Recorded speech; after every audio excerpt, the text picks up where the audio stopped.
রাইস্টার অনেকটাই গরিব ছিল, এতটাই গরিব ছিল যে এই কারণে সে একটা ফুটবল মাঠে ঝাড়ুদার কাজ করত। প্রতিদিন অন্যদের খেলতে দেখে সে মনে মনে ভাবতো, ইস আমিও যদি ফুটবল খেলতে পারতাম। একদিন যখন মাঠে কেউ ছিল না, সে এদিক ওদিক তাকিয়ে ধীরে ধীরে বলটি নিয়ে খেলতে শুরু করলো। প্রথমে হালকা কিক মারলো, তারপর জোরে এবং হঠাৎ সে একটি গোল করে ফেললো। খুশিতে সে লাফিয়ে উঠলো এবং সেলিব্রেশন করতে লাগলো। কিন্তু ঠিক তখনই পিছন থেকে দুটি ছেলে চলে এলো। তারা হাসতে হাসতে বলল, আরে ও গরিব রাইস্টার, এটা আমাদের মাঠ, তোর কাজ হলো ঝাড়ু দেওয়া, খেলা নয়। তারা তাকে ধাক্কা দিয়ে বলল, ঝাড়ু মেরে এখান থেকে বের হ।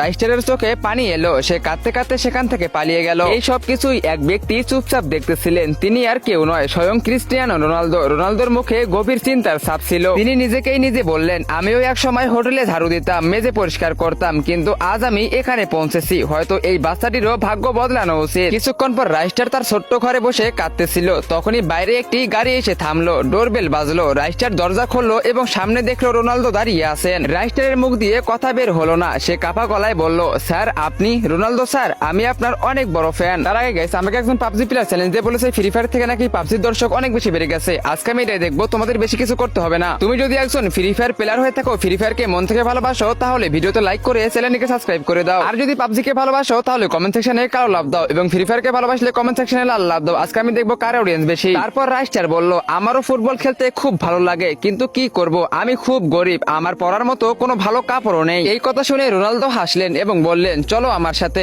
এখন তোমার জীবন বদলাতে চলেছে। তারা দুজনে আজ্জু ভাইয়ের কাপড়ের দোকানে গেলেন। রোনালদো বললেন, ভাই এই বাচ্চাটির জন্য সবচেয়ে ভালো ফুটবল ড্রেস দাও। আজ্জু ভাই হেসে বলল, 150 টাকা লাগবে। রোনালদো তৎক্ষণাৎ টাকা দিয়ে দিলেন। রাইস্টার নতুন ড্রেস পরে আয়নায় নিজেকে দেখলো এবং রোনালদোর দিকে তাকিয়ে রোনালদোর সেলিব্রেশন দিল। এটা দেখে রোনালদো হেসে উঠলেন, খুব ভালো বেটা, এবার চলো আমি তোমাকে ফুটবল খেলা শেখাবো এবং একদিন তোমাকে চ্যাম্পিয়ন বানাবো। রাস্তায় গাড়িতে বসে তারা হাসাহাসি করতেছিল। রাইস্টার স্বপ্নের জগতে হারিয়ে গিয়েছিল, আর রোনালদো হাসতেছিলেন। হয়তো সেই বাচ্চার মধ্যেই তিনি নিজের ছোটবেলার স্মৃতি দেখতে পেয়েছিলেন। কিন্তু ঠিক তখনই হঠাৎ একটি বড় ট্রাক সামনে চলে এলো। প্রচন্ড জোরে অ্যাক্সিডেন্ট হলো, গাড়িটি বাতাসে উল্টে গেল এবং তারপরে বিস্ফোরণ ঘটলো। চারিদিকে ধোঁয়া আর নিস্তব্ধতা ছড়িয়ে পড়লো। সামনে রোনালদো রক্তাক্ত অবস্থায় পড়েছিলেন। রাইস্টার তার হাত পা ধরে কাঁদতে কাঁদতে বলল, স্যার উঠুন না স্যার, আপনি তো বলেছিলেন আমাকে চ্যাম্পিয়ন বানাবেন, এখন আমি কার ভরসায় বেঁচে থাকবো স্যার? তাই গাইস, আমি তোমাদেরকে বলি, প্রত্যেকটা মানুষের একটা করে আলাদা আলাদা স্বপ্ন থাকে। তোমার স্বপ্নটা তাড়াতাড়ি পূরণ করে নাও। বাই চান্স এমন হতে পারে তোমার স্বপ্নটা পূরণ হওয়ার আগ মুহূর্তেই সেটা ভেঙে যেতে পারে।